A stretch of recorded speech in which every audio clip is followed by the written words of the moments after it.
Love and Lust.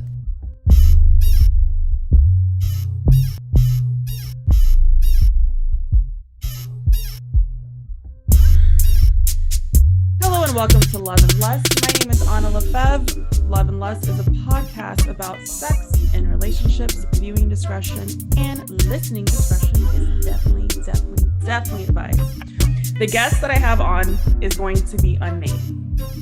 And it's going to be just an audio podcast. So for everyone on YouTube, it's just audio.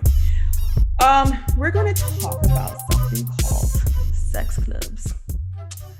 So I have a little confession before I introduce our guest, which we're going to keep her name as Jane Doe. Back in 2020, I think it was January, I tried to go to one out here in Los Angeles. But what I didn't realize is that you have to get on a waiting list for the ones out here in Los Angeles.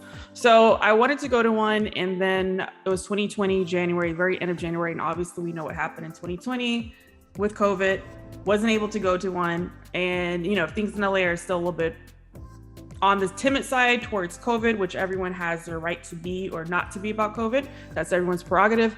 But we're going to talk to somebody who's actually been to one, since I didn't get to go to one, and I want to know all the details. So first of all, Jane Doe, we're going to talk about what the fuck is a sex club. So I'm going to come from a person who has never experienced a sex club in my life. This is purely for the very beginners out there. So initial impressions, it's really intimidating. You don't know really what to expect, but it's really just like a liberating free-for-all.